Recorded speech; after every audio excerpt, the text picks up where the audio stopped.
North Node. It's the natural cycle of life. Yeah. But Yeah. somehow through the eons here, we divorced ourselves from that natural cycle, right? And I have many theories of why, and I've gone down all those research rabbit holes too. And I have some sense making around that, but we divorced ourselves from that like natural cycle of life. And we made it like this foreign, scary thing that happens at the end. Yeah. And it's sad and it's tragic and it's a mess and it's terrible. And we've done that to ourselves. Yeah. Right. And then we do that to death. And so we don't know how to treat people who are dying. We don't know how to treat people around the people who are dying. We don't know how to think or feel about it ourselves. And so we're all just like weird about it. Yeah. And then as I'm living this and I'm seeing these like, it's like Swiss cheese holes, right? And how we deal with it. I'm thinking, okay, but I'm thinking about this and feeling things about it that are very different from anybody else in the room. Yeah. Right. And I'm experiencing this in ways that when I'm communicating these ways or asking these questions or seeking these solutions or treatments, they're bringing relief to other people in the room. They're helping other people make sense of what's happening in the room. I think maybe if I shared these things, I could help other people navigate this same situation with greater peace and ease.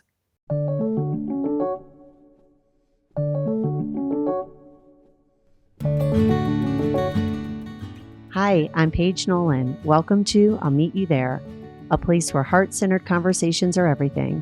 Living what matters is the truest thing, and sharing the journey is the best. Hi, everyone, and welcome back. I'm so happy to introduce y'all to my guest today because she is such a wise and lovely human. Spending an hour with her is good for the soul.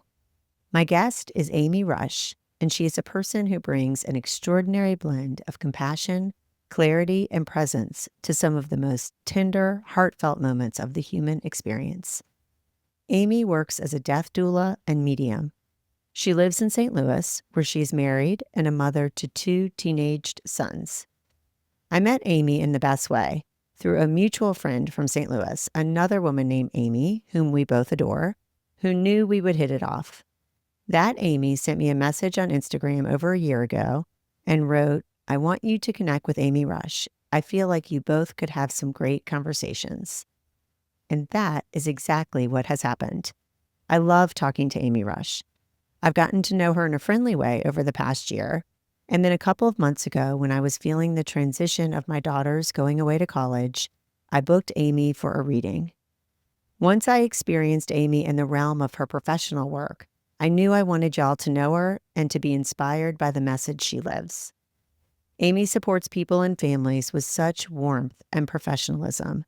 She's a wonderful resource for guidance and healing, not just at the end of life, but also in the transitional moments of life, like the one I've been in lately. Time with Amy is grounding and heart-opening in a way that feels very real and lasting. In this episode, Amy and I talk about the hidden superpower of anxiety, the trust and courage it takes to embrace one's true calling, and what a gift it is to have your people take a leap of faith with you. Death is weird, and how we handle it as people, as a culture, as a healthcare system, it's all very weird. And Amy is so real about that. We talk about how the supernatural is actually just natural. And we talk about what we know in our heart, what is sacred, what is true, and what intentionality has to do with it. Amy has some beautiful things to share about service, about love, and about remembering. In the end, you'll hear her talk about her greatest hope. And as much as she loves her job, if her hope is realized, she may not have one. Until then, Amy has a lot to share about what she's learned, and I'm grateful she wanted to share it with us. Enjoy my conversation with Amy Rush. So I would love to start with childhood, early messages about spirituality, about your worldview. So take us back to little Amy, and that the earliest memories are like childhood memories that you may have of how you think about the world that were probably seeds to lead you, and I'm sure are woven into a part of what you do now. Yes. So thank you. It's a big question. a big direction, but I'm so happy to take it. And first, let me start with gratitude. I start everything with gratitude. Good. Yeah. And not out of obligation, but very intentionally, because I am so grateful. Oh my goodness. I'm so grateful to be here with you today on this planet right now, having the perspective I do, having the opportunity that I do. So I'm just so grateful. So thank you. Thank you. I feel Oh, the same way, Amy. I'm thank you. so happy to see your face and be doing this. So thanks for starting with that. Yes. So if we go back to the beginning, you know, born and raised St. Louis, Catholic family. I'm the oldest of 4. Okay. My earliest memory is actually one of mystical proportions. Isn't that amazing? Fitting. Yeah. Fitting. But really, I don't think I'm any different that way. I think that's probably true Yeah. for so many people. Yeah. We just forgot, or we buried it, or it wasn't honored, and so we didn't take it with us, right? That Yes. memory. Yes. So my first memory is truly of when I was about 2.5, 3, and I had an emergency appendectomy. I was very, very, very sick. Yeah. And I remember the entire thing from outside of my body, Wow. literally, as if Yeah. I'm watching a movie of it. Yeah. And specifically, once I get to the hospital, I remember being behind the shoulder of a nurse treating me. Yeah. And then I remember the scene from being in the corner of the OR prep room and then the OR. Wow. And I'm able to recount details from all of that I shouldn't be able to, Yes. because I was, in theory, on the table being given anesthesia and powerful medications and all those sorts of things. But that is not the case. I have memories of it from other parts of the room that I shouldn't have carried with me, but I do. And I've remembered that my entire life. I didn't have a word for what it was or a way to explain it Yeah. until high school, when I was driving around with a dear friend of mine from high school. And we were talking about like weird experiences we didn't know how to explain. And I told her that one, and she was like, "Oh, that's totally explainable. You had an out of body experience." Yeah. And I was like, "Wait, what? What are you talking about? What is that?" And so then I went down that rabbit hole, and I knew it to be true. Like when I Yes. did go down the rabbit hole, I'm like, "Oh, that's what happened to me." But still, by that time in my life, it's not like I had context in my life to explore that and lean into Oh. it and develop it and go with it. But it was a breadcrumb, right? Like, I think we all have breadcrumbs. Yes. I've had many. I have an amazing memory. Yeah. So I'm able to go back in time and trace my breadcrumbs, but that's certainly with the first. Did that lead you into researching sort of that realm? I mean, I know we're the same age. So at that time, it wasn't as mainstream to talk about what you would consider. I don't even know if the word is metaphysics or Sure. I don't know the exact word for it, but did you start that young reading and at least educating yourself in that realm? So I would say in high school, once I Yeah. started talking about these things and thinking about them, I did do so much research. I have been reading since high school. Back then, all these books were under the guise of self-help, Yes. right? Like, I had that same yeah, experience. Yeah. if you went to Barnes& and Noble or Borders, or we had this amazing bookstore here at Library Limited at the time, like, it was Yeah. self-help. Yes. And I can't even tell you how much heat I took from my friends. They tease me all the time, like, "What do you think is in those books? Yeah. What are you self-helping about? Yeah. Like, what's your problem? Like, this is Yeah. weird." But I kept reading because it was fascinating, and Totally. probably enough resonated. I don't really remember at the time, but it must have been that enough resonated that I picked up the next book and the next book and the next book. Yes. And this was before you could Google anything, Yes. right? And before you could jump online and do a class. So, yeah, I did my own research and, Yeah. have a really rich library thanks to that. My portal was Wayne Dyer. And I Yes. remember being like, okay, he's still got his PhD in psychology. And I came to it around age 24, but it Mhm. was very like on the down low. So I was raised Episcopalian and my mother at that time was a therapist. So she was kind of Oh, open minded in terms of like, self-development and all that, but still, like, try the church first. Mhm. And I just kept hitting a ceiling with the ideas that were presented to me through religion. I have nothing against it. It just, I couldn't fully get my mind as open as I wanted to. And he was the first one that I could let all the way in with the power of intention and visualizing and just understanding where psychology and spirituality meet.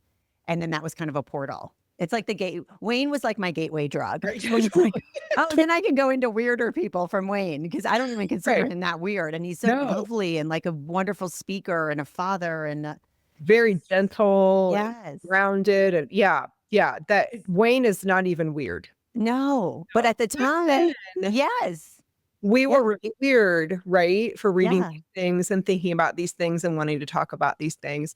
I think you bring up an interesting point Yeah. that I do think so many of our generation, our parents or our elders or, those around us who had lived a little bit longer, truly their only framework Yeah. for thinking about anything other than the material world was organized religion. Yes. Right? Like that Yeah. was their context and that was their only framework.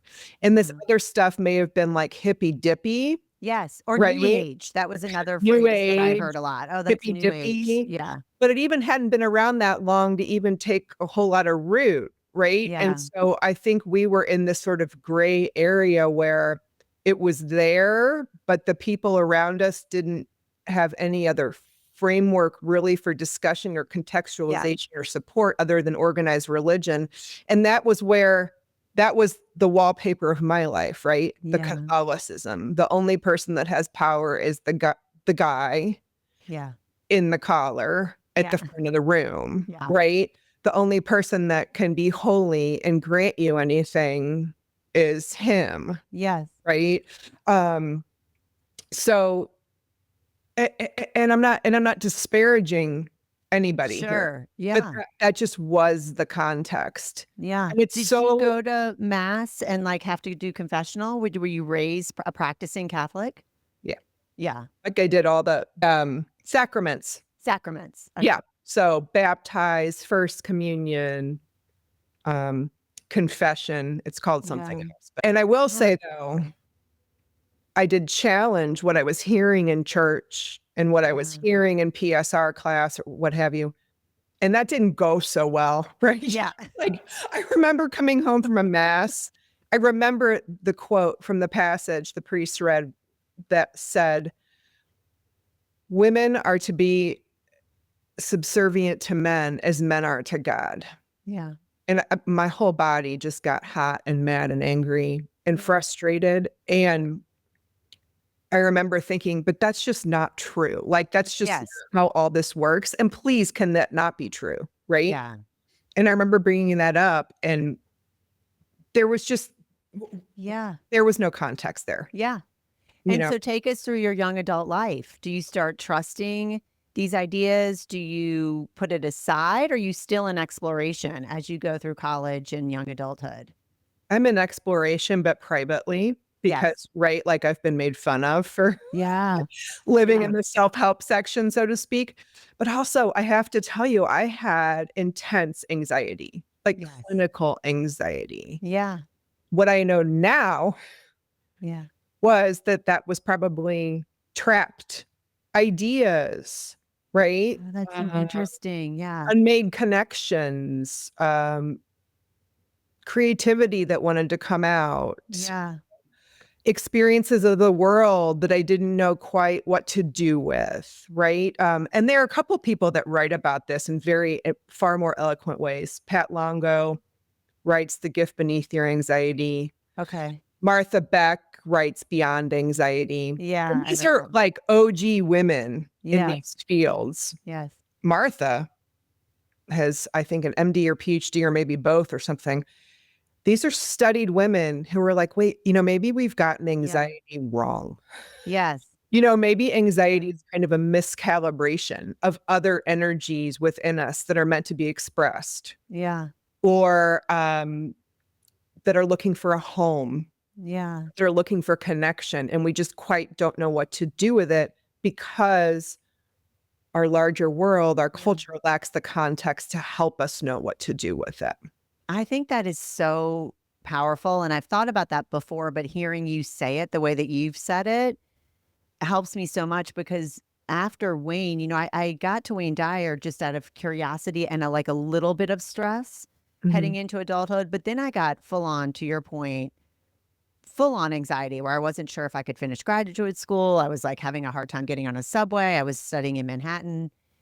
And that like really opened my mind. I mean, I get the giggles with my girlfriends because I say a blinking light psychic in the East Village saved my life by turning my tarot cards.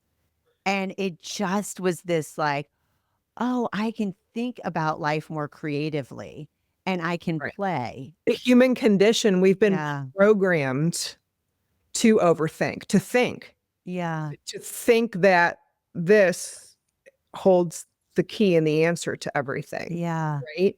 And so if you're a feeler, which I think naturally people who run anxious are probably just very porous and very empathic. Yes. Right. Yes. And very perceptive. I know that was really the source of my anxiety. Was incredibly porous. I was incredibly aware. I was like hyper aware of my surroundings and other people's energies. And I was able to like read a room at a very young age and understand what people were thinking and feeling about me and not knowing what to do with that. And then we go here because we've been programmed to think. Yes. And to think your way out of it. Yeah. We can create the solution, or there's a solution to be thought through, or, we go to that egoic place where what happens if we flip that script, if we go to the other side of the coin, to our heart, and we feel our way through. It is intensely anxiety provoking to board a subway in Manhattan. Yeah. If you are an activated, porous, empathic person, like think of all the and you're in that little space. That's always a big trigger for me. Tiny spaces, with a bunch of people I can feel. For me, a trigger is a lot of humans because I'm able to sense and perceive all their energy. And I think a lot of people's anxiety comes from that, but we just don't know what that is. And then we think there's something wrong with us. Yes. Right. And that we need to like medicate it or what. And I'm not saying don't medicate it. Do whatever you need to do to feel better in the world. I'm all for it. It saved me. Okay. But there's to like Martha Beck's point and to Pat Longo's point, there's another way to look at these things, right? And like let's dial this back and go inside and say, okay, I'm feeling these ways and experiencing life these ways because I'm incredibly perceptive. I'm very empathic. I'm very aware. And then how do I work with those superpowers? To really use them as superpowers and not necessarily liabilities. Right? How did you make that transition in your own life? Did you start to accept it? Yeah. So you go on and you do the mainstream thing. You fight through that. You get a mainstream job. Did you go to a 4-year college? To a 4-year college, went to graduate school. I did all the things, right? I worked in corporate communications.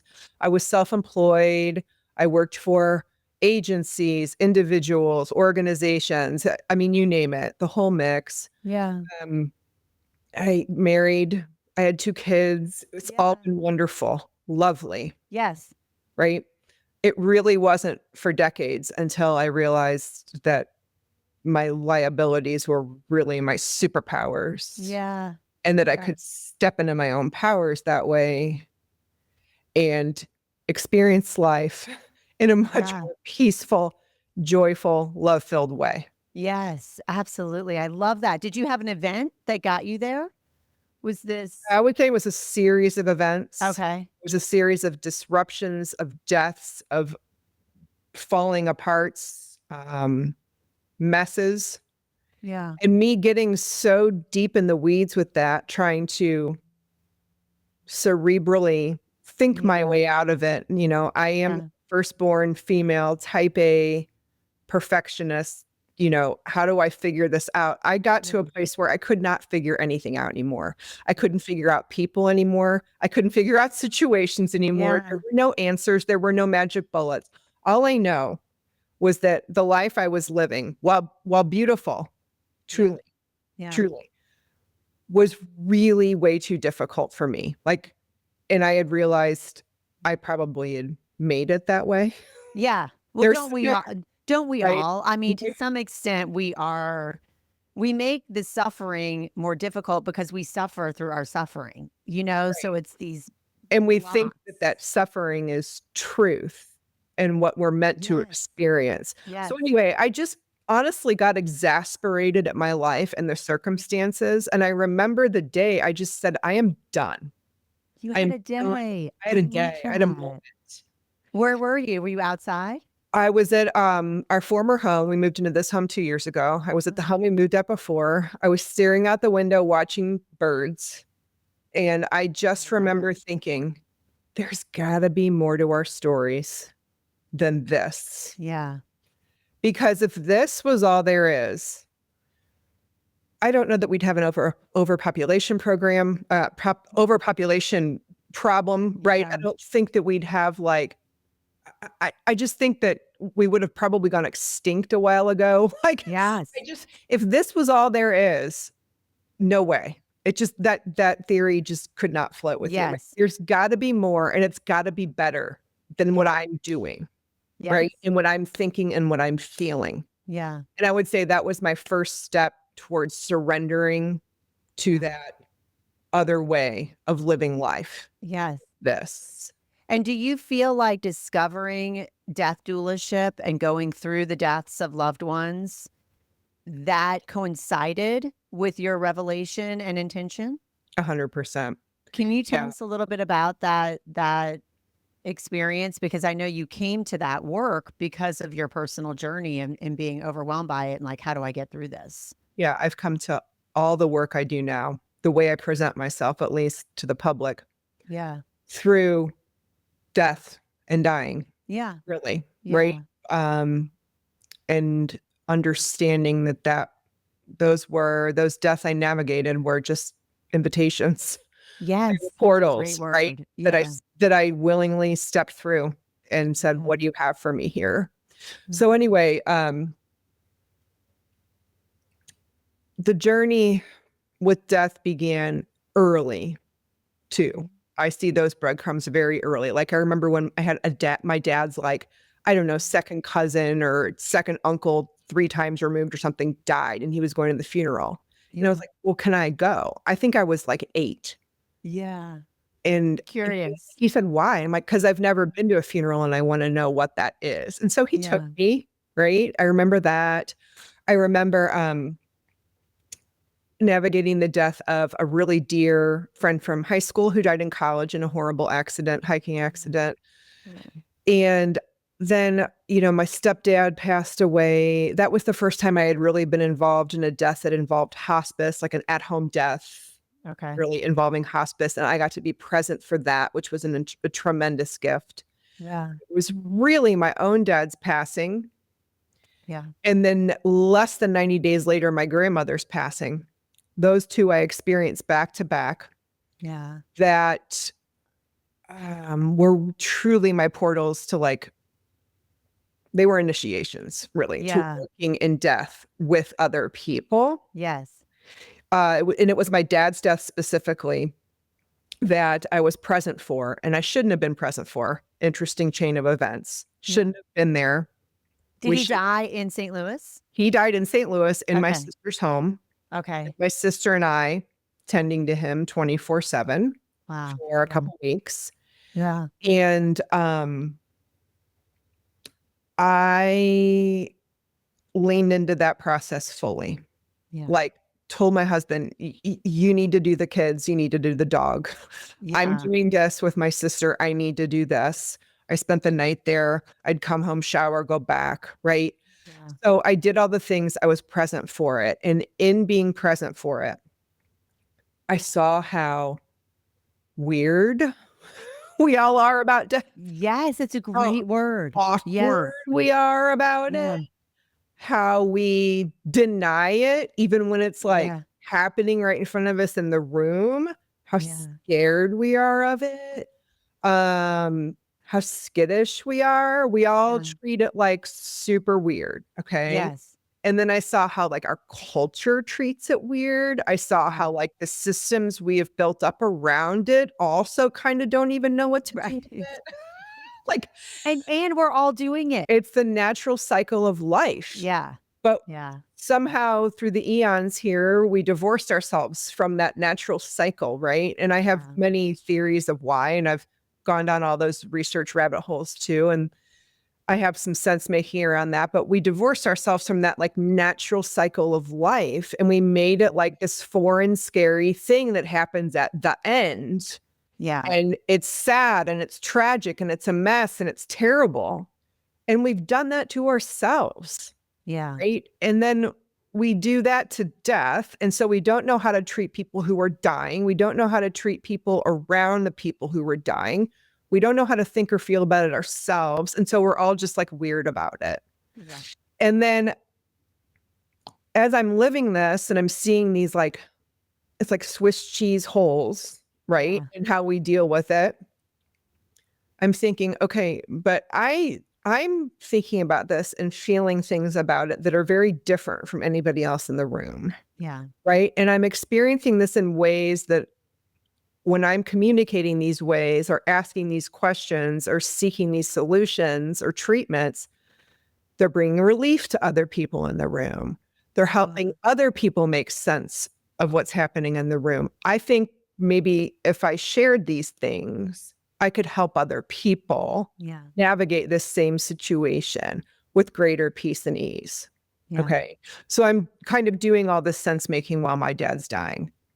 And then nobody prepares you for like actually the moment of death, which is also very weird to us because again, we've decided not to be present for it Yeah. for eons. So we don't know what happens. And I go into a tailspin of grief and I forget all that I've learned and navigated and made Yeah. sense of. And then less than 90 days later, my grandmother, who's 99 and had been very vibrant and full of life and active until very much, I don't know, 98, 99, Yeah. she starts actively dying.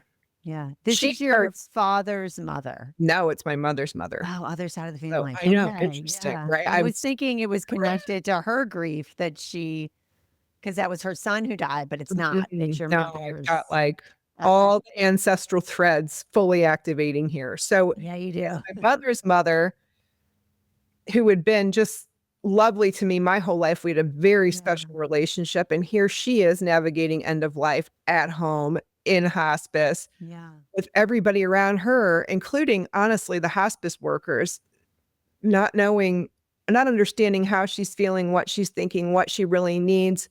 I'm going in, seeing things in a different way again, seeing the holes, seeking to fill them, having interesting conversations, learning as much as I can about hospice, where it leaves off, how I can supplement it. All these things are happening all over again. Yeah. Less than 90 days later, she dies, and I literally ask what I would call the universe, like a rhetorical question you throw to the heavens, those questions. Yeah. Like, what the F was that? Yes. What just happened in 90 That's days? usually how they sound. What the F was F was that? that? Back-to-back deaths of Yeah. very important, closely held Yeah. loves in my life. What was that? And why did I live it that way? And what's with these experiences? And the answer was like immediate, such that I knew it wasn't mine, right? Yeah. Because this is your work. Yeah. And this is how you're meant to serve. Yeah. Is that a voice that you had heard before that moment? Because I get really interested when people talk to me about a voice that they knew wasn't theirs. Paige, that is such a powerful question. And I have to tell you, that was the first time I heard that voice in that way, Yeah. with that clarity and that power. I love it. And that is probably why I knew it to be true. Yeah. And I knew there was no going back. Yeah. It was like, Okay, and here you go. Yeah. What are And you you going to do didn't with it? need to research it. It sounds like that voice helped you trust your lived experience, which is how we started the conversation, dropping from your head and overthinking into the knowingness and saying, okay, I'm Mhm, I'm trusting this. I'm moving forward with lived experience now. mhm, mhm. This is who I am now. Yeah. Did you share that with anyone else in the room, your sister or friends or your husband? Or was it like, okay, I'm just one foot in front of the other. I'm going to hang a shingle out and say I'm a death doula. So, of course, because I'm a human and I'm type A and I'm, Yeah. compulsive and research Right. oriented, You're like, let me remind you, I'm still firstborn. I reverted. I reverted, right? To Amy, goes to the self-help section, Yes. which is now called other things. It's now divided into all these other words that are also beautiful, right? Yeah. Yeah. And now we have the internet. Yeah. And now we have online coursework and all these experts sharing all this rich lived experience online. So I went down every rabbit hole I could find having to do with death and dying. Yeah. Oh, and mind you, I'm remembering at the same time I'm going down all the research rabbit holes. I'm remembering all the research I did in college with Right. Elizabeth Kubler-Ross, Yes. right? Oh, I love With that. the feminine spirituality class I took at my Jesuit college where I wrote a paper on Lakshmi, right? Like I'm remembering all these other breadcrumbs Yes. that got me where I am, Yeah. that I had kind of thrown out baby with the Right. bathwater as I went and did other things in my life, Yes. right? So as I'm researching the death and dying landscape in the United States, and partly to understand, contextualize why it is that like we've kind of screwed up dying and For death, sure. right? Because I really wanted that answer. Like, how do you Yeah. know people weird about it? Yeah. Please somebody tell me that. Because It's if a I great understand question. that, Yeah. if I understand that, then I can even better help people Mhm. like me, right? So it's just Yeah. more sense making. Um, so I did a bunch of research. I took a bunch of trainings. I say I'm a certified death doula. I could be that like 3 or 4 times over based on the amount of trainings I took. Yes. But I just wanted to get all the perspectives I could, right? Yeah.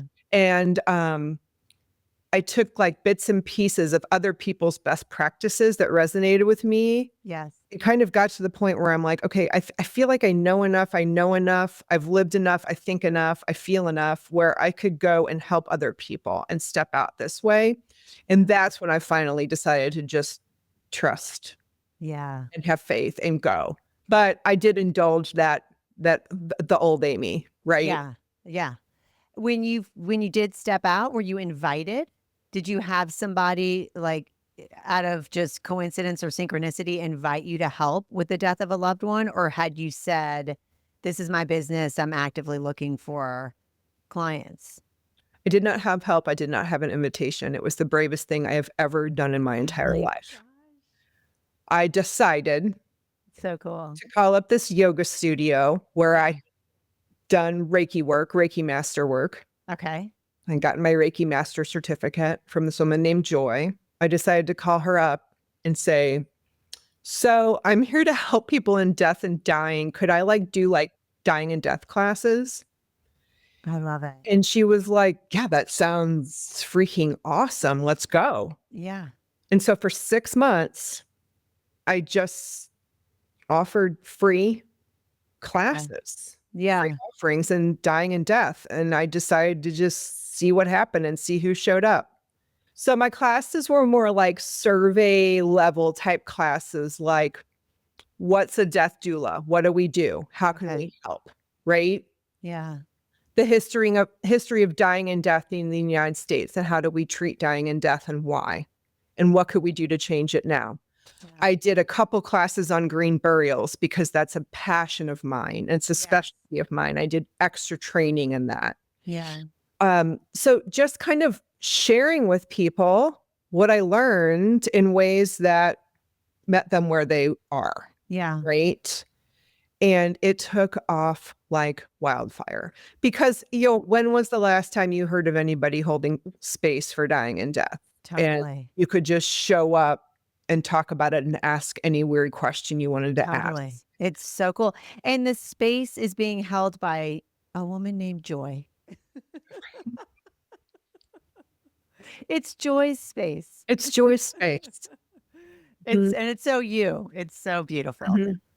And so from that experience, is that when you get a client? Is that when you head into like helping people, families deal Yes, with the death of a because loved one? Okay. yes, because then people knew there was somebody they could call and there was somebody Yeah. they could ask. And oh, you mean people do this sort of work? And this was several years ago now, handfuls of years ago now. So we've come a long way in a short amount of For time. sure. And I do For credit COVID with that and just the pace of the world unfolding right now with Yeah. death bubbling up. And the Absolutely. death doula role being more present in the More public. validated. Yeah. More People know what it validated, is. People are interested in it. Yeah. Anderson Cooper is talking about being a Oh, death yeah. doula now, so we've come a long way. When I stepped out, that was not the case. So Yeah. people did not know there was a role, there was somebody you could call. Yeah. So the more I showed up that way, the more people learned and the word got out that, oh, there's assistance for me here. I can call for help. I can ask questions. Somebody Yeah. can hold my hand. So yes, that is how I got to be known and got clients. Did you immediately love the work? I mean, I know you love your work now, and you are so integrated into both death doulaship and mediumship. But tell us about those early days. Was it like, whoa, 0 to 100 miles an hour? What's happening? Or did you Yes. feel very okay? Yeah, It was tell deer us. in a headlight. Yeah. It was conversations with myself on the way to the studio going, Yeah. what planet am I living on? What life did I choose again? Yeah. And this is me now. And holy shit. Yes. Yeah. Wow. Okay, but I'm doing this. And I remember calling on like every possible angel, saint, guardian angel, past loved one, and being like, if you're for real, can you show up? Yeah. Because this is like the scariest thing I've ever done. But I also knew it was like the rightest thing I'd ever done. Yes. Right? Like I Yeah. had no choice but to drive to this studio, set up my little space in class, and be present. Yeah. Like there was no other option for me. Yeah. And I also remember making a deal with the universe that I'd show up to an empty room Yeah. and I'd sit there. Yeah. And I'd show up for one person and I'd do the work. Yeah. And that was the deal. Yeah. And I was so crystal clear on that. And so in a way that was all driving me. Yeah. But the human Amy was like, Yeah. okay. To the point where I felt like I had to explain myself to my husband and children. Okay. Like this is what mom is doing now. And this is what it looks like. And could I please ask you for your time and patience over the next several years? I delivered a PowerPoint to my family. Oh my God. I made a slide deck that I loaded onto our big screen TV in our living room. And I sat them down and I said, I'd like you to watch this. And I narrated it. I'm like, so I'm asking you to like, be okay with me showing up this way for the next couple years. And we're just going to see where this goes. Yeah. It's so trusting. That's what comes to mind. Like it's so, as scared as you were, as unfamiliar as the territory was to you, to do the PowerPoint, it feels like it's so coming from your body, not your head. It was just like a very grounded, like a PowerPoint. It's so good. And by the way, before we move on, how did they react? Deer in headlights as well. Yeah. So here we are, all deer in headlights. But God love them. They're my family and they love me no matter what. And they see me. And I think they knew they didn't have a choice either. Yes. Bless my husband. Yeah. It wasn't up to him, right? Yeah. Like Totally. he's never even been one. I've never even sought permission from him. And he would be the first person to say, you don't need my permission to do anything. Yeah. I think I just wanted them to see me. And I think Of they course. saw me, but like still nobody knew how to connect the dots. Nobody knew how to make sense of it. Yeah. And again, I was trying to meet them where they are, right? Like my husband is a mechanical engineer with a PE designation and an MBA, and he's a CEO. So he's all the letters of things, right? Yes. And so I was trying to like appeal to like his sensibilities. Yes. I find it to be very respectful too, just in terms of thank you. like the role of a mother. Like you're playing this role and the role is going to shift because you're changing your life and your priorities. And I think there are listeners of this podcast who are doing that or in the process of that or curious about that as a woman. And I think that's really beautiful. And it's like mutual respect, like Thank you. my time's going to look different. And Yeah. we're a team. I think it's Yeah. a great way to start doing something that you love and making space for what I would consider, because we both are similar in this way, creative work. Like Yes.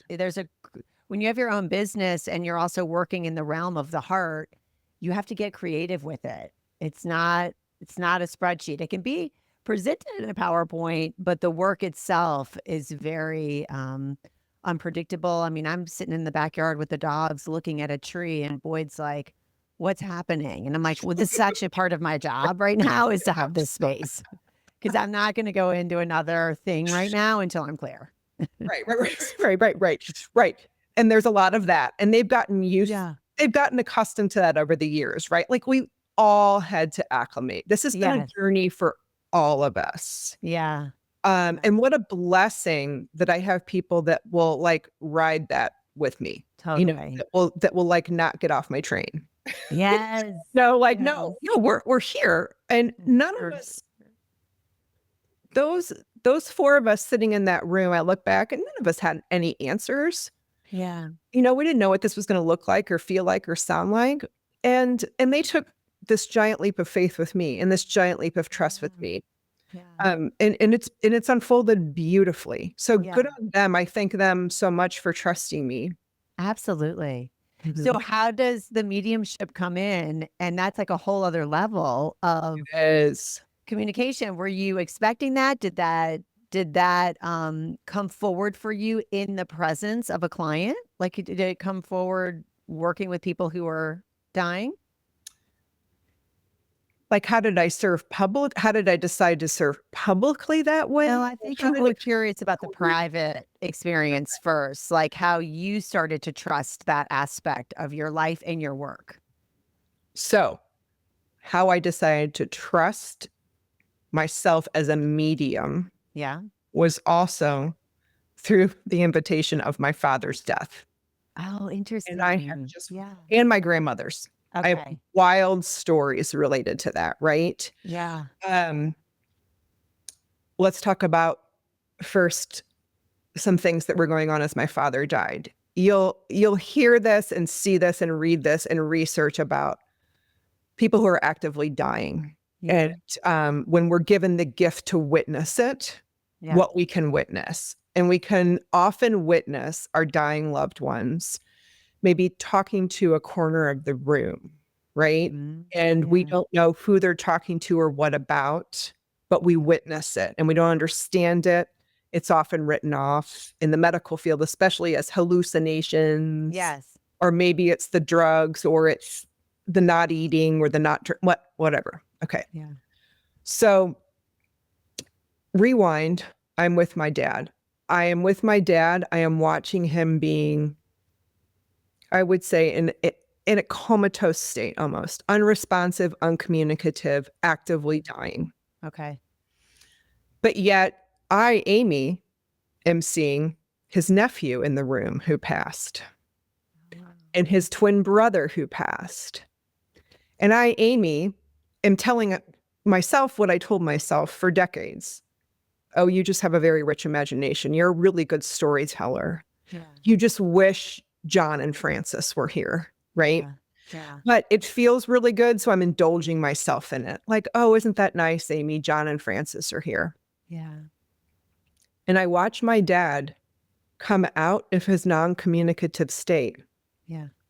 and begin to talk to John and Francis and use their names Yeah. and talk about things with them Yeah. that I had been experiencing sitting there thinking it's me being creative and imaginative. And in that moment going, oh my God, Yes. wait, you mean this is real? So And it's so powerful because I imagine that you had those moments for years, years, like little moments. And so to be in the room with someone who validates it, not by telling you that you're normal, but by speaking to the very cool, very very, cool, very right? cool. And how much more powerful is that? The validation Right. coming from the witness Yes. of it versus, I mean, my dad could have told me for 40x years, oh, this is real, honey. You're real. You're a medium. Yeah. I wouldn't have believed it still, Yes. right? Yes. I would not. But to see it happen and feel it happen and watch it unfold, and then fast forward, and remember, I live all these things with my dad, and they're all like supernatural, which is actually natural. Yeah. And they're lived experiences, and I'm trusting them and I'm having faith. And then they all fall away because I go into this spiral of grief, and then my grandma dies, right? Yeah. So here I am tending to my grandma. And at the time, she lived about 7 to 10 minute drive from my house.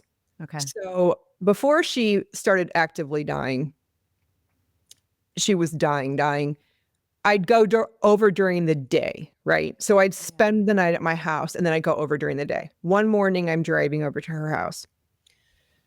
And I'm thinking to myself, oh my gosh, I'm looking in the rearview mirror. I'm like, I have got to get my hair done. I need like highlights or something, like grays coming in. I literally look like people in my life had been dying, and I just was a mess. Like, Yeah. I just looked like I had just been through the trenches, and I was tired and haggard, and it was winter. And I'm like, I've got to fix this hair. I think I need to go lighter. I need highlights and I need to get rid of the gray.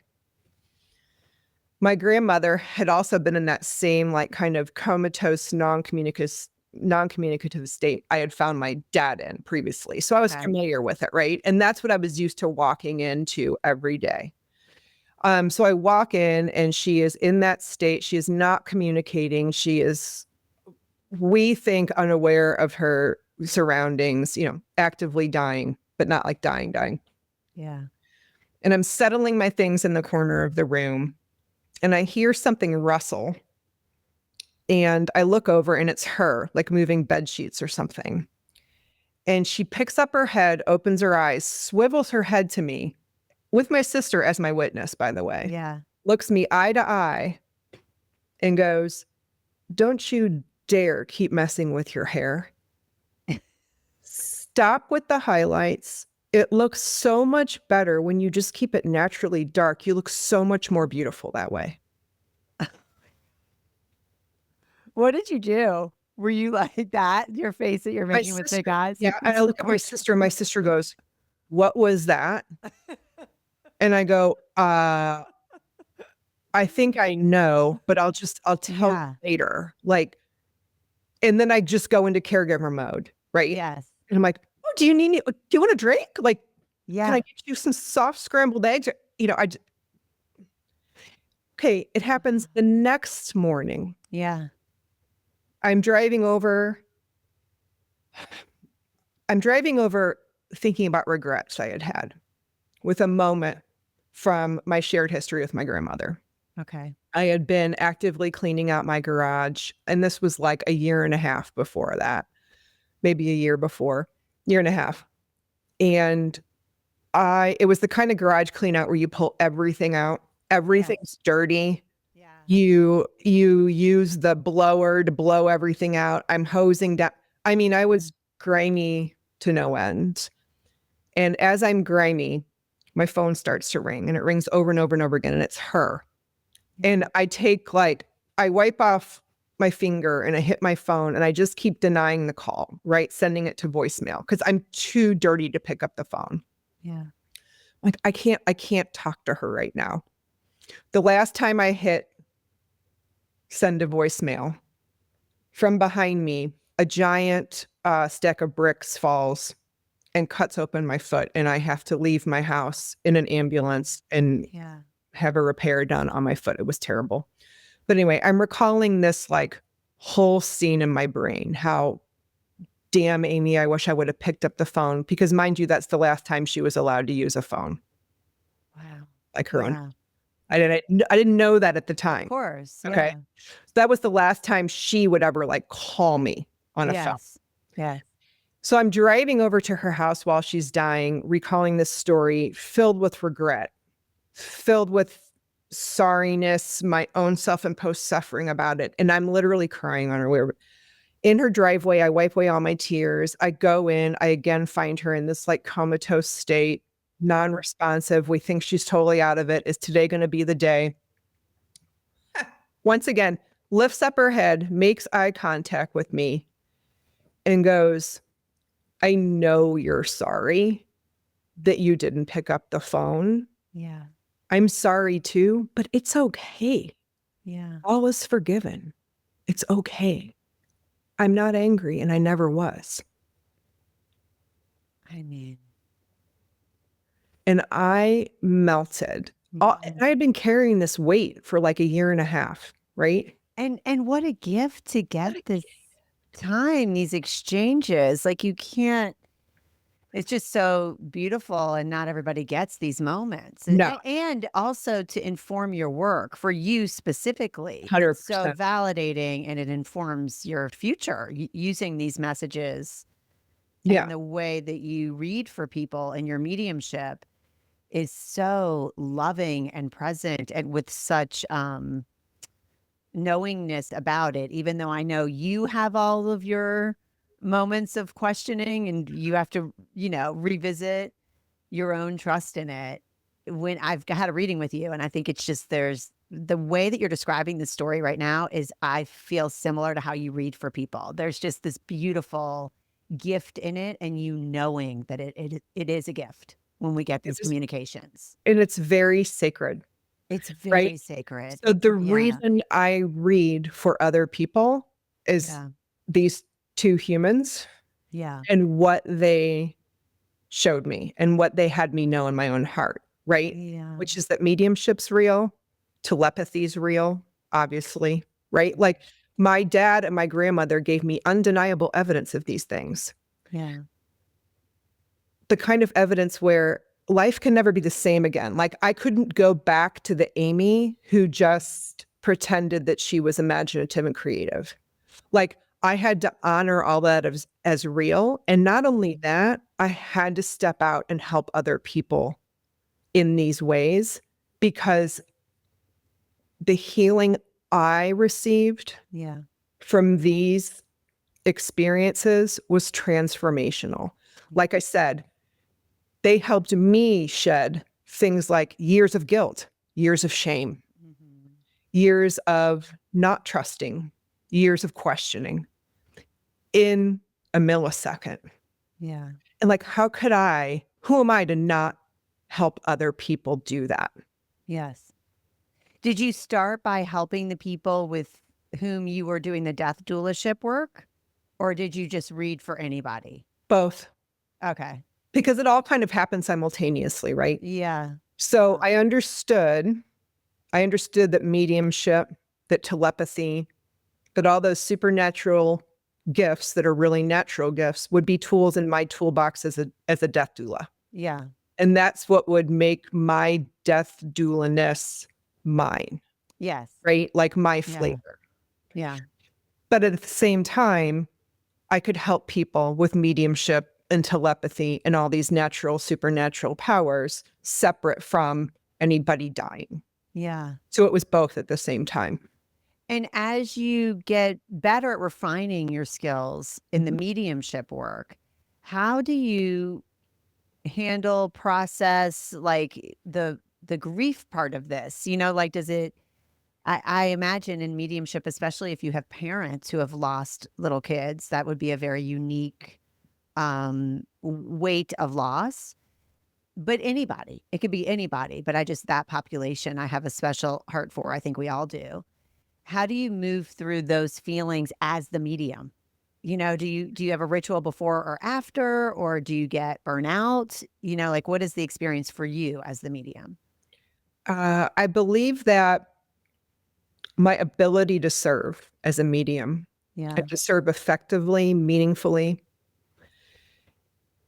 comes from my clarity in knowing my role. My role It's beautiful. Yeah. is not to experience grief right alongside them.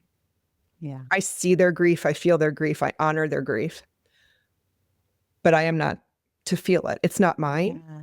right? I have a Yeah. different job with them. Yes. So I'm able to kind of like bump to the front of the line, if you will. Yes. Like I Yes. think about like cutting in line on a Disneyland ride, right? Yeah. Like Yeah. how horrible it is to have to wait 2 hours to finally Yes. experience the fun. Guess what? Amy doesn't have to wait in that line with you, Yeah. that horrible line. I get to like bump to the front and I just get to go do that work with you that's love-based and healing Yeah. without having to experience all that grief and suffering. Yeah. Um, because I know it's not mine and Yes. I know that's not where I'm meant to serve.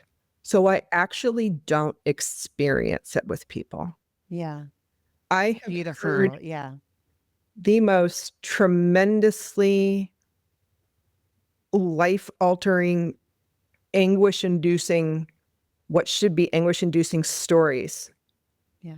of loss and separation, murder, suicide, accident. I mean, Yeah. the stuff I have heard would bring anyone to their knees. Yeah. But Yeah. because that's not my work, I don't even it doesn't touch me. Does that make sense? Yeah. Yes.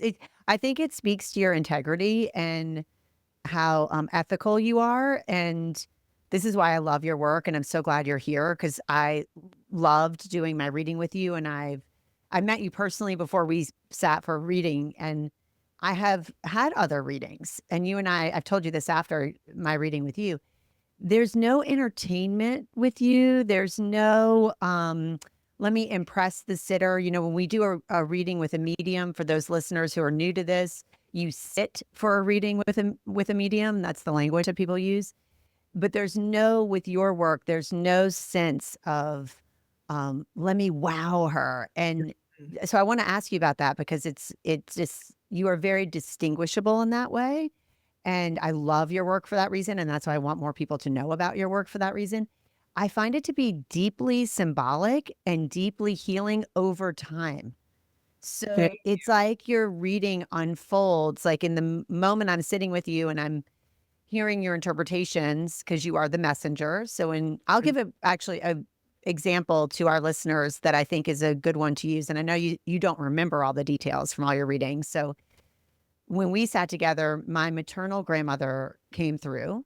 And historically, my maternal grandmother has come through to apologize to my mom because she was a pretty neglectful mother.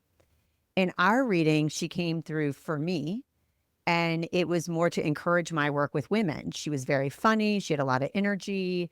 Um, she had a really strong work ethic. And I think one of the reasons she was so neglectful as a mother is because she wasn't empowered as a woman.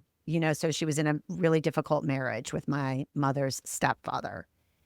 And so that got in the way of her being a mother. So the message was about my work and empowering women and all the work that I do to gather women and have these beautiful conversations. And the day before you and I did our reading together, my dad called me and he had a friend who was flying through Milan. And this friend was going to wanted to go visit a museum and see the Statue of David. And my dad was like, is that statue in Milan? I can't remember. And I said for a second, I studied in Florence and I know that it's in Florence, but for a second I was like, well, maybe it's not in Florence. I'm talking to my dad and he's really good with information and I'm getting like insecure about my memory now these days. And so I'm like, Dad, let me look it up just to make sure. I think it's in Florence. And when I look it up, the whole picture of that statue fills my laptop. I really look at it, like I really take it in. And I say to my dad, yes, it's in Florence. And gosh, this statue, it's exquisite. Like, I can't believe that this piece of artwork exists. You know, like I really have that moment. And then we remember together that we had visited before I stayed there and studied abroad. The next day, I'm on the phone with you. And one of the things that I'm going through in my life right now is that my twin daughters, firstborn twin daughters, are in college. And I have a little bit of pressure that, like, oh, now they're gone. Now I have this time. I should be doing all this other stuff that I've put on hold professionally, just things around the house, but largely professionally. Mhm. And the grandmother comes through and says, basically, you need to relax. You need to calm down. Because she could feel the pressure that I was putting on myself, and she was encouraging me about my work. And she said, it's like the statue of David. This is you talking. It's like the statue of David. Imagine that people were visiting that statue before it was perfectly refined. Before it became exquisite, it was already good. This is what you say. I mean, So awesome. and so then I stop the reading and I kind of take you out of your mediumship and I say, can I just tell you, Amy, that I looked at the statue online yesterday and I had this interaction with my dad. What is that? What the, you know what? And you said, that's the validation. And it's similar to what your grandmother did, the telepathy. That's the validation that you're getting, that she's with you and she's guiding you. And in your reading, it was very much through these symbols. And I find that that is a big gift of how you perceive the world and how you communicate to the people who you work with, who follow you. On Instagram, you often do stories or post messages about this kind of thing, like symbolic, hopeful validation of the guidance that we receive from our loved ones. That's a really long-winded story, but I'm hoping that it helps Beautiful. listeners to understand. I was so moved by it, and I felt like it was very unique, having been in this space and talked to mediums and done readings. Can you tell us about that experience for you, trusting symbols, how just in me reflecting that back to you, do you feel that that's how you work? And tell us a little bit about you finding your lane and how you communicate with loved ones Yeah. like that. First of all, thanks for sharing that story, because everything does get wiped Oh, clean. I'm sure. Yeah, Within I'm 24 sure. hours, I don't remember a thing about a reading. I might not even remember. I probably don't even remember the client's name. Yeah. Yeah. So thank you for sharing that. It's mind blowing. It's never not mind blowing to me. Yeah. I read several days a week, and every day I do it, every minute I do it, my mind is blown. Anyway, so thank you. I think there's a couple aspects of how I show up that explain how my readings are different that way. Yes. Okay. And I think one of them has a lot to do with intentionality. Okay. First of all, we're all mediums. We're all channels. We just don't realize it. We forgot it. We swallow it. We deny it. We poo-poo it. Okay. So we're all able to connect. We are the connection. Yeah. We're all different. We're all going to show up in different ways, channel different things, connect in different ways. It's just like, I think about painters.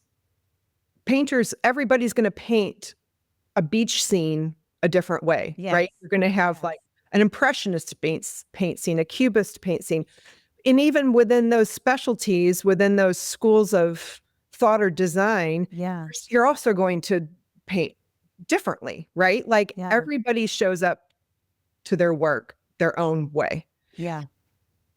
Language, meaning, symbols, layered meaning. I've always been into that. That's always been how I thought about the world. That I'm a trained writer. I love words. I love meanings. And so it doesn't surprise me at all that the bulk of my readings are in that space, right? Yeah. That's my vocabulary, is signs, symbols, meanings, layered meanings. Yeah. I've always been into that. So that's probably just a reflection of my specialty, right? Like the way I show up presenting these gifts that we've all been given. Yeah. The second thing is the intentionality of what I access, Yeah. because everything throughout all space and time is accessible to us. Everything. Yeah. I call it different things. The field of knowing, the quantum field, all that is, source, whatever you want to call it. It's all accessible all the time. Yeah. I know my job is to access messages of guidance and support that are based in love for my client's highest and greatest good and my highest and greatest good, and that alone. Yeah. Like that's my container. Yeah. And so I only fill my container, my vessel, with that work Yeah. that I then pass along to clients. Does that make sense? And 100%. so the intentionality of it, I'm almost hyper focused on what I intend to bring in for my client's sake and my sake, frankly. Yeah. And I only serve in that slice. Because you can go and access anything you want. For And sure. clearly people do, right? Yes. Like, Oh, yeah. turn on any streaming service and watch any number of programs about going into some Civil War hospital and conjuring whatever you want, right? Yeah. Yeah. That's not my work. Yeah.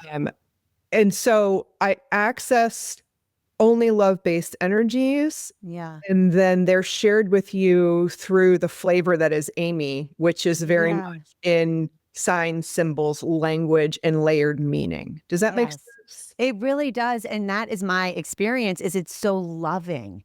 And it's not to say that other readings aren't loving or well-intended, but it's so clear that setting that intention and the way that you've done that and how consistently you've held that, it really comes through in your work. And I think it's actually a larger point for anyone listening. It doesn't, whether it's professional work or the work of being in family or the work of being just a human, how powerful intention is. And I'm here to reflect back to you, it's working, because that is what when I hung up the phone with you, or we were on Zoom and I logged off, it was so loving. It's so loving. And what I took away from that moment, there were several other moments in the reading, but with my grandmother, was like this overwhelming, like, just keep doing what you're doing. And it was so loving. And she has come through in other ways, but not like that, you know, and also come through in ways where I felt like I was kind of judging her because I don't think she was as good of a mom to my mom as I would have wanted my mom to have, or as good of a mom as I would be to my mom if my mom were my daughter. Right. You know, so to experience her in a different way that was much more expansive, and I felt like I judged her less. And I do feel like we heal in all directions. Like, we can heal relationships even when people have passed 100%. by the energy. Like, it has made me more open to her as a figure in my ancestry and as a figure in my mother's life in a very loving way. So that's healing 100% happens across all space and time, which is why mediumship is healing, right? Totally. That really kind of explains it in a nutshell. Yeah. I do want to touch on something you said, though, about the love that comes through. Yes. I'm so into that, and I'm so here for it. Yes. I feel that. Yes. I know in my heart, I know through personal experience, and I know from professional experience, that we humans living this life on this planet, as crazy as it looks, it's all bananas. We all come from love. We come here, we do our thing. And then when we pass, we return to love. Yeah. 100%. There is no distortion of that. The distortion is only ours, and it's only here, and humans have created it. Yes. So I love that other people can get in touch with that love while we're still on this planet. Yeah. Right? Because it just bridges who we are. Yeah. With what we came from and what we become, which is all the same thing, which is divinity ourselves. Yeah. We are all divine beings. We are all fully love. Yeah. And so to be able to help give other people the opportunity to like touch, feel that, Yes. experience it. It's no wonder it keeps living and breathing, right? It's no wonder you keep thinking about it. That vibration is everything. And it's who we are, which is why it feels so good. That is who we are. Yes. Mhm. And you can feel the difference between your everyday busyness when you're not in touch with it and when you do something spiritual. It doesn't have to be a mediumship reading, but with the ones that you do, well, to that end, it could be some other way to connect.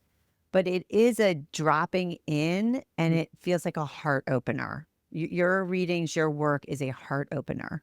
It's a heart opener. And Yeah. it's heart opener for me too. And I know it's Yes. real because Yes. of what I feel on the flip side. When I say goodbye to my last client for the day, I have about enough human energy to get home. Yes. And then I am out. I am Yeah. out for exactly an hour for every hour I've been in service. So if I've done 3 readings, I am either looking out the window watching birds or I'm like out taking a nap I think I'm never going to be able to wake up from. I'm that out. Yeah. But Yeah. the energy is real and my body is a testament to that for sure. So I want to be aware of time. You've been so Yep. generous. Thank you for being with me and staying over. But I do want to Anytime. end on this really important. I have this question, and I'd like to ask you this question. What is your hope with the work that you do? The work that you do is unique. It's heart centered. It's expanding our spirit. But what is your hope that people who have either worked with you directly or someone listening and who is now in contact with the message that you embody? What is your hope for people and for this service? You would call it a service that you are in service to. Yeah, tell us about that. Yeah. I hope. So what I like to say is in a perfect world, Yeah. my client calendar is wide open and nobody is calling me, nobody's emailing me, nobody's texting me asking for time because everybody has fully realized for themselves Yeah. that they too are gifted. They too have this superpower. They are the superpower. We're all connected. We are the connection, right? I want people to realize that for themselves. In mediumship, that they can get and receive and feel into their own messages and communicate across space-time. But also in death doula work. The work I do as a death doula is some of the oldest work that humans have ever known. Yes. Right? Like we used to know from our heart how to take care of each other this way. Yeah. I just happen to remember it and help manifest it here Yeah. on earth, right? So in a perfect world, we all remember how to take care of people in death and dying because we can, all of us can. And we remember that we're the connection. We are connected, all of us. Yeah. Thank you so much. Well, this conversation serves to that remembrance. I'm so grateful. I'm so Thank grateful for you. you being here. Thank you. Thank you for creating the space for it. It's been an absolute joy. Amy doesn't just know her why in her head. She lives her why from her heart. I love that about her. This conversation motivated me to consider the whys in my life more closely. It's so easy to get disconnected from why we do the things we do, but it's the why that keeps us anchored in intention. Amy's intentionality comes through so clearly. It's so strong. It's the strength and clarity of intention that makes her work so deeply healing and impactful. She doesn't try to do everything. She does her thing, and she knows what is uniquely hers to do. We could all benefit from approaching our lives with that kind of intentionality. We could all benefit from revisiting our reasons. I believe that every person has something to give. Every person has the ability to serve in some way. It doesn't have to be professionally. It's more about offering your presence and your compassion as a service to others. Because you can, because it's natural and you know how to do it. As Amy would say, our hearts know how to take care of each other. Amy has devoted so much of her time and energy to the betterment of the death and dying experience. And as a result, she's come to understand a profound truth about living. This is a truth I'm holding close. We all came from love. When we pass, we return to love. There is no distortion. I embrace the idea that Amy gives us. We are all divine beings. We are all fully love. My intention is to let this idea open my heart in ways that surprise and delight and define me. Remembering that love is the center of our existence is one of the best ways to deal with our fears. And to me, it's the only way to infuse our everyday life with the sacred act of living that it actually is. Thank you, Amy, for your service, for your devotion, for your courage, for your commitment to guiding and helping people through their grief and sadness and fear, and connecting them and connecting all of us to the truth of love. You're so generous with your gifts, and I'm so grateful you spent this time with us. If y'all are curious about what it's like to sit with a medium and receive a reading, book some time with Amy. And if you're like me and you've had readings in the past, Amy's different. It's great fun to experience the way she sees signs and symbols and language, and you leave with that love we talked about in this episode. Lastly, follow Amy on Instagram at Amy Rush Official. I love the story she tells about the messages that come through. It will absolutely make you trust the signs that you get from your loved ones. Okay, y'all, that's it for now. I will meet you here again soon. Thanks to each of you for being here and for listening. I'm so grateful we get to share life in this way. As always, full show notes are available at pagenolan.com/podcast. There you will find a full summary of the episode, timestamps, and key takeaways, and any resources mentioned in our conversation. If you enjoyed this episode, I'd love if you would leave me a rating and a review. You can do that by visiting pagenolan.com/love. Your reviews really do help people to discover the show. And if you know someone specifically who would enjoy this episode, I'm so grateful to have you all share I'll Meet You There with your friends. Lastly, if you have any questions or comments, or if you would like to share any feedback with me, please email to meetmethere@pagenolan.com. I would love to hear from you. Thank you to the team that makes this show possible. Podcast production and marketing by North Node Podcast Network. Music by Boyd McDonnell. Cover photography by Innes Casey. Okay, y'all, that's it for now. I'll meet you there again soon.